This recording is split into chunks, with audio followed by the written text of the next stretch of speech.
सोलापूर शहरातील B2चा प्रश्न मार्गी लावण्यासाठी सातत्यपूर्ण पाठपुरावा करून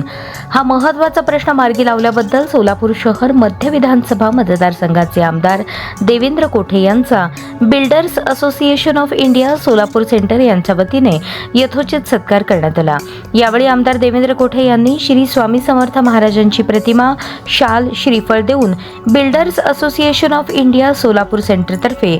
सन्मानित करण्यात आले। या सत्काराप्रसंगी असोसिएशनचे माजी ज्येष्ठ chairman Bipin Patel, Mallikarjun Kawale, Ashok Gandhi, chairman Manoj Metras, vice chairman Hanumant Kulkarni, सचिव यशवंत पाथरूट, खजिनदार सलीम दर्जी, संतोष कलगुटगी, अजय अन्नलदास, युवराज चुंबळकर, राजेश देशमुख, दत्ता मोळे, गोरख देशमुख, अमर बिराजदार, भगवान जाधव, बाबूभाई सोनी, रामभाऊ दुधाळ, उमेश गायकवाड, विनोद बोरकर, विजय बेंद्रे, विश्वनाथ पवार, अशोक तंबोळू आदी उपस्थित होते।